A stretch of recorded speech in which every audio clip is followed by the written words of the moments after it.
Hello दोस्तों, स्वागत है आप सभी का अपना यूट्यूब चैनल आइकॉनिक एस्पिरेंट्स पे। दोस्तों, कैसे हैं आप लोग? आशा करता हूं कि आप सभी अच्छे होंगे।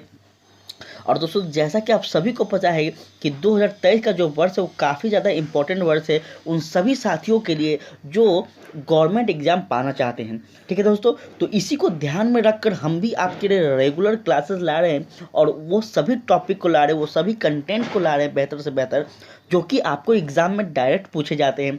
ठीक है जो दोस्तों, कितना भी मतलब इधर उधर से प्रश्न आए, लेकिन ऐसे ऐसे कंटेंट को मैं आपके सामने ला रहा हूँ कि इससे 100% पूछे ही जाएंगे, क्योंकि डायरेक्ट केंद्र सरकार के द्वारा मैं उठा रहा हूँ कर।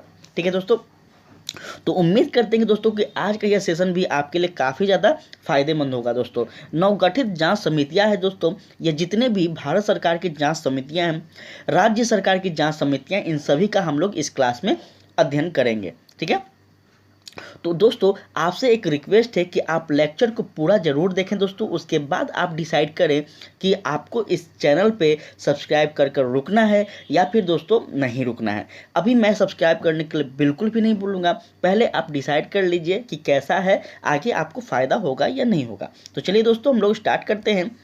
सबसे पहले क्या है दोस्तों, तो नवगठित जांच समिति यहाँ पे आपको दिया गया है। ठीक है दोस्तों, हम लोग एक एक करके सारे जांच समितियों को देखेंगे।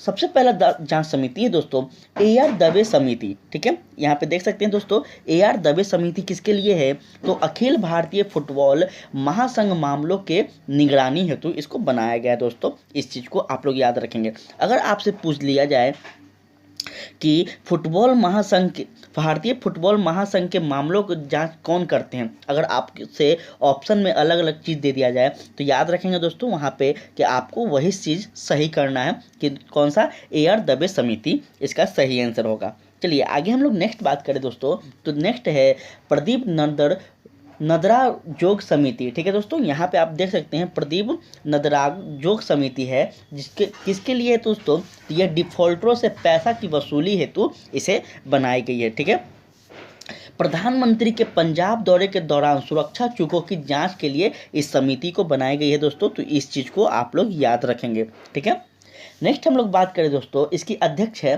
ठीक है, इसकी अध्यक्ष कौन है दोस्तों, तो याद रखेंगे जस्टिस इंद्रू मल्होत्रा जो कि एससी सुधीर कुमार सक्सेना। यह कौन है दोस्तों, तो यह आपको सुप्रीम कोर्ट के हैं और यह हिमाचल प्रदेश के हैं दोस्तों, याद रखेंगे। इन दोनों क्या है, अध्यक्ष हैं इस समिति के।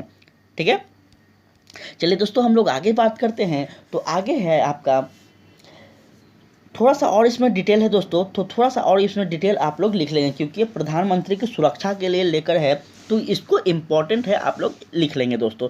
टेलीग्राम पे आपका पीडीएफ मिल जाएगा, रेगुलर पीडीएफ वहाँ पे टेलीग्राम पे रहता है दोस्तों, तो आप लोग ज्वाइन भी कर लीजिएगा। नेक्स्ट है दोस्तों, लखीमपुर खीरी घटना की जांच हेतु समिति की अध्यक्ष जो बनाए गए हैं वो कौन बनाए गए हैं, तो कौन बनाए गए दोस्तों, प्रदीप श्रीवास्तव बनाए गए हैं। डीटीसी बस खरीद प्रक्रिया की जांच हेतु जो अध्यक्ष हैं वह कौन है दोस्तों, तो ओपी अग्रवाल हैं, यहाँ पे आप लोग देख सकते हैं दोस्तों। ठीक है, लद्दाख की भाषा संस्कृत और क्या है दोस्तों, तो भूमि के संरक्षण हेतु समिति।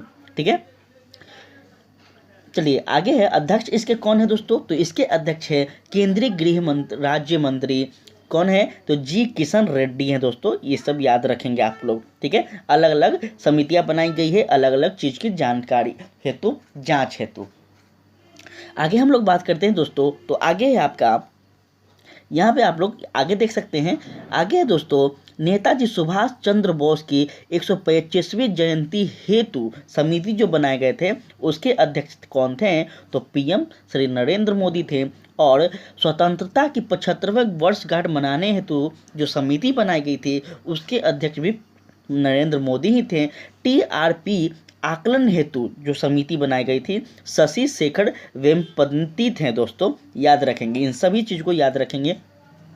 शहरी नियोजन शिक्षा प्रणाली में सुधार हेतु समिति जो था उसके अध्यक्ष राजीव कुमार थे। ठीक है, आगे हम लोग बात करें दोस्तों, तो आगे है तनावग्रस्त परिस्थितियों पर विशेषज्ञ समिति जो थे। तनावग्रस्त अगर राज्य में देश में तनावग्रस्त स्थिति हो जाते हैं तो इसके जो विशेषज्ञ थे, ठीक है, उसके अध्यक्ष कौन थे दोस्तों, तो केवी कामत थे, देख रहे हैं। चलिए आगे हम लोग बात करें दोस्तों, तो स्वतंत्रता सेनानियों के कल्याण के लिए गठित पैनल जो बनाया गया था उसके अध्यक्ष कौन थे? जो जी किशन रेड्डी थे दोस्तों। ये आप लोग याद रखेंगे, ये काफ़ी ज़्यादा इंपॉर्टेंट था दोस्तों। यह काफ़ी ज़्यादा इंपॉर्टेंट था केंद्र सरकार के द्वारा, जिसमें इस समिति के अंतर्गत ये सारे समिति आ रहे हैं दोस्तों। इस चीज़ को आप लोग जरूर याद रखेंगे। चलिए आगे हम लोग बात करते हैं दोस्तों। तो आगे है आपका पराली जलाने पर रोक संबंधित जो समिति थी उसका अध्यक्ष कौन थे दोस्तों? तो मदन वी लोकुर है, ठीक है, मदन वी लोकुर है दोस्तों। कोविड-19 वैक्सीन हेतु गठित अधिकार पैनल का अध्यक्ष कौन थे दोस्तों? तो RS शर्मा हैं। यहाँ पे आप लोग देख सकते हैं दोस्तों, यहाँ पे आप लोग देख सकते हैं, ठीक है। चलिए नेक्स्ट हम लोग बात करें दोस्तों, तो अजय भल्ला समिति यह क्या करता है दोस्तों? अजय भल्ला समिति जो है वो क्या कार्य करेंगे? तो याद रखेंगे, भारत आने वाली चीनी विशेषज्ञों की परीक्षण हेतु इनको बनाया गया है। राष्ट्रीय खेल पुरस्कार 2020 चयन समिति किसके द्वारा बनाया गया दोस्तों? तो इसके अध्यक्ष है मुकुंद कम शर्मा है दोस्तों। यहाँ पे आप लोग देख सकते हैं। मानव अधिकारों पर कोविड-19 का प्रभाव का अध्ययन करने हेतु विशेषज्ञ समिति जो है वह कौन है दोस्तों? उसके अध्यक्ष डॉक्टर KS रेड्डी हैं। यह सभी आप लोग याद रखेंगे दोस्तों, ये काफ़ी ज़्यादा इंपॉर्टेंट है आपके लिए। तो आपसे रिक्वेस्ट है, और इसका PDF आपको टेलीग्राम पे हम तुरंत अभी जस्ट दे देंगे दोस्तों, तो प्लीज़ आप लोग ज्वाइन कर लीजिए। चलिए आगे हम लोग देखते हैं दोस्तों। तो आगे है डॉक्टर BS चौहान समिति। यह क्या है दोस्तों? तो विकास दुबे प्रकरण से के न्यायिक जांच हेतु इसको बनाया गया है। ड्रग रेगुलेटिंग सिस्टम सुधार समिति के अध्यक्ष हैं राजेश भूषण है दोस्तों। और राष्ट्रीय शिक्षा नीति 2020 जो आया था आप सभी को पता होगा दोस्तों, इसके अध्यक्ष कौन है? तो डॉक्टर के कस्तूरी गन है दोस्तों, याद रखेंगे। अब है क्या है दोस्तों? ई कॉम क्या होता है दोस्तों? तो मंत्रियों का एक समूह है, ठीक है, मंत्रियों का एक समूह है, गठित किया गया है आयुध निर्माणी बोर्ड के निगमानीकरण की निगरानी हेतु इसके बनाया गया। और इसके अध्यक्ष कौन है?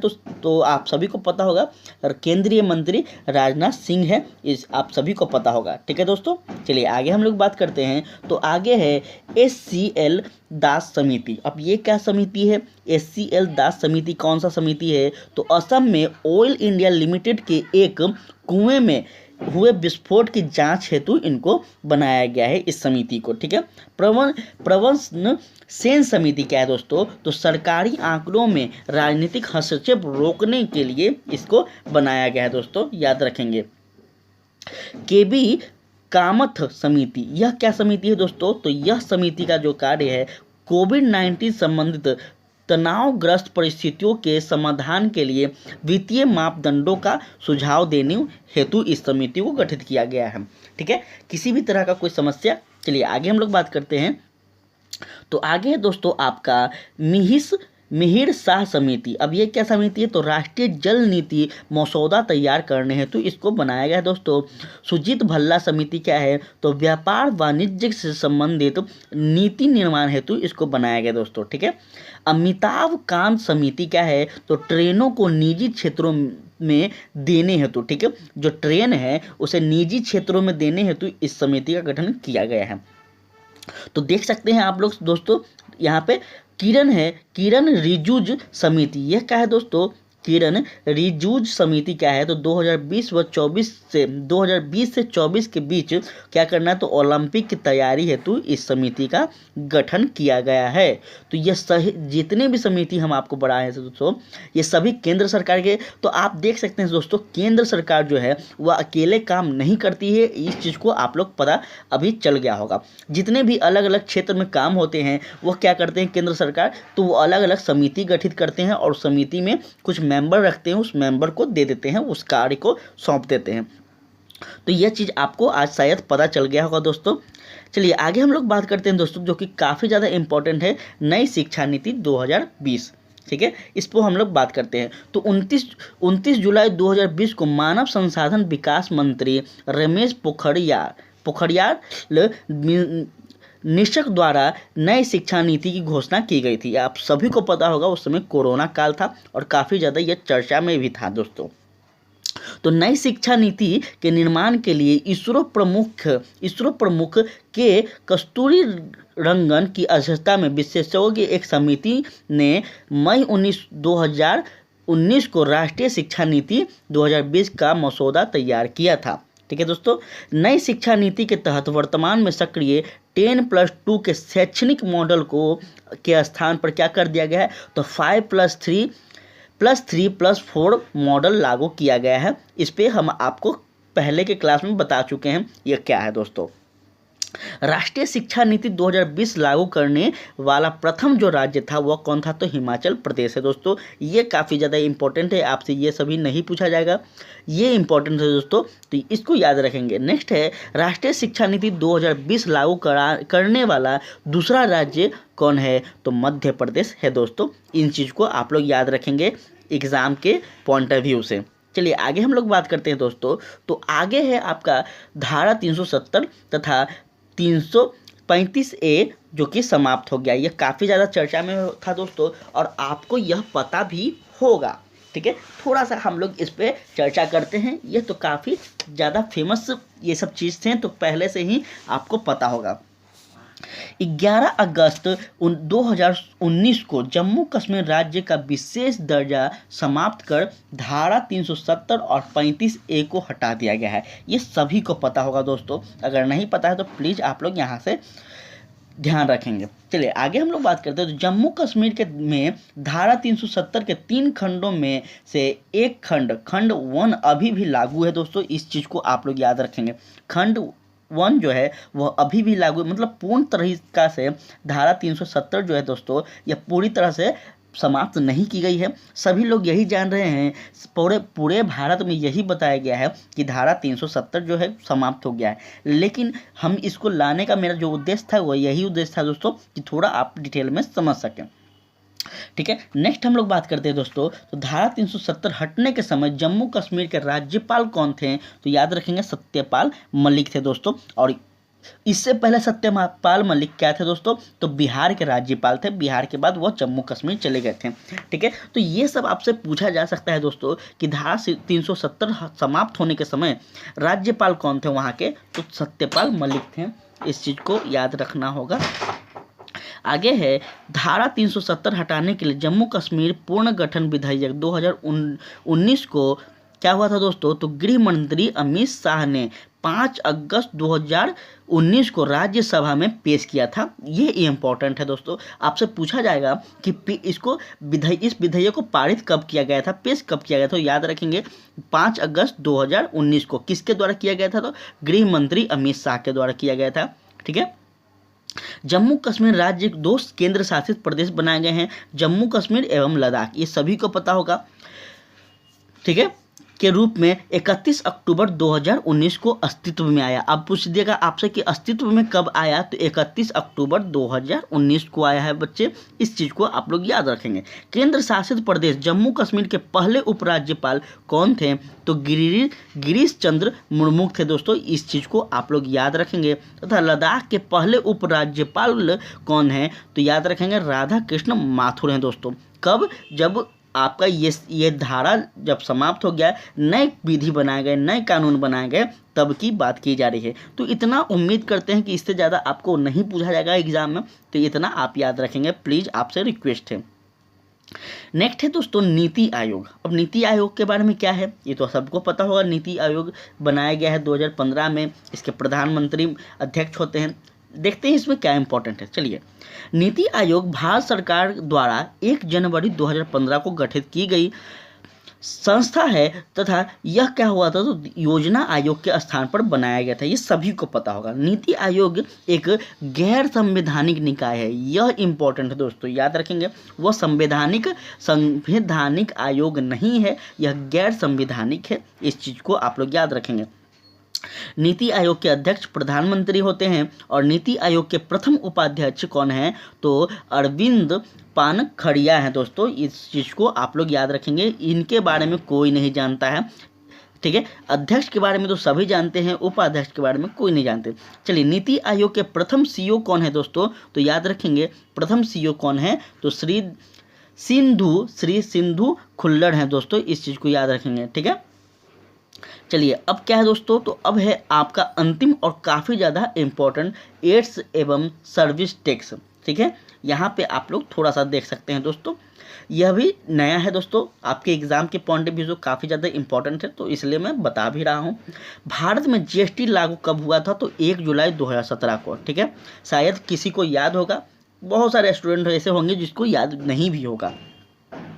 जीएसटी दिवस कब मनाया जाता है, तो 1 जुलाई को ही मनाया जाता है। इस चीज़ को याद रखेंगे दोस्तों, आपसे यह शायद ना पूछा जाए लेकिन यह बिल्कुल पूछा जा सकता है। चलिए, जीएसटी का पूर्ण रूप क्या है, तो गुड्स सर्विस टैक्स। ठीक है दोस्तों, जीएसटी का फुल फॉर्म क्या है, तो गुड्स सर्विस टैक्स, और इसको हिंदी में वस्तु एवं सेवा कर कहा जाता है दोस्तों। जीएसटी के लिए 122वां संविधान संशोधन बिल 2014 में संसद में प्रस्तुत किया गया था दोस्तों, इस चीज़ को याद रखेंगे। ठीक है, 101वां संविधान संशोधन के तहत भारत में जीएसटी लागू किया गया था, इस चीज़ को याद रखेंगे दोस्तों। जीएसटी पंजीकरण संख्या में कुल 15 डिजिट होते हैं। ठीक है, जीएसटी जो पंजीकरण होता है, जो रजिस्टर्ड नंबर होते हैं, उसमें कितना अंक आपसे पूछ दिया जाए तो याद रखेंगे उसमें 15 अंक होते हैं दोस्तों, इस चीज़ को याद रखेंगे। देखिए कितना डेप्थ में हम आपको बता रहे हैं। जीएसटी की निर्धारित की गई दरें जो हैं वह 5% है, 12%, 18% और 28% है दोस्तों। ठीक है, जीएसटी का पूर्ण रूप है state goods and service tax. ठीक है, सीजीएसटी का पूर्ण रूप है सेंट्रल गुड्स सर्विस टैक्स। ठीक है, और आईजीएसटी का पूर्ण रूप क्या है, तो integrated goods and service tax है दोस्तों, इस चीज़ को याद रखेंगे। ठीक है, काफ़ी ज़्यादा इंपॉर्टेंट यह आपके लिए आज का क्लास था दोस्तों। अगर देखा जाए तो उतना इंपॉर्टेंट नहीं था, अगर सच में देखा जाए तो बहुत ज़्यादा इंपॉर्टेंट है दोस्तों, क्योंकि एग्ज़ाम में कहाँ से प्रश्न पूछते हैं ये कोई भी अंदाज़ा नहीं लगा सकता है दोस्तों, इसलिए काफ़ी ज़्यादा इंपॉर्टेंट था आप सभी के लिए। मैं उम्मीद करता हूँ कि इस साइड का तो उतना इंपॉर्टेंट नहीं होगा, लेकिन मैं गारंटी देता हूँ दोस्तों कि यह लेटेस्ट अपडेट है तो 100% यह इंपॉर्टेंट है दोस्तों। ठीक है, अब आपने लेक्चर को पूरा देख लिया, सुन लिया, समझ लिया। अब आपको लगता है कि यहाँ पे कंटेंट बेहतर दिया जाता है, आगे भी हमारा फ़ायदा हो सकता है, तो प्लीज़ दोस्तों आप एक बार शेयर कर दें, सब्सक्राइब कर दें और कमेंट में हमें ज़रूर बताएं कि हम गलती कहाँ किए हैं या फिर क्या हम नहीं किए हैं, क्या किए हैं। आप लोग कमेंट में ज़रूर फीडबैक दिया कीजिए ताकि हमें पता चल पाए दोस्तों कि हम कैसे आपका क्लास ले रहे हैं। ठीक है दोस्तों, तो प्लीज़ फीडबैक जरूर दिए दोस्तों, आपसे रिक्वेस्ट है। चलिए दोस्तों, हम लोग मिलते हैं कल के नए सेशन में नए प्रश्नों के साथ, नए टॉपिक के साथ। तब तक के लिए आज इतना ही। आप लोग टेलीग्राम जरूर ज्वाइन कर लीजिएगा दोस्तों, प्लीज़ आपसे रिक्वेस्ट है, आइकॉनिक एस्पिरेंट का टेलीग्राम है, आप लोग जरूर ज्वाइन कर लेंगे। ठीक है, आज के लिए इतना ही दोस्तों, कल मिलते हैं, तब तक के लिए जय हिंद, जय भारत।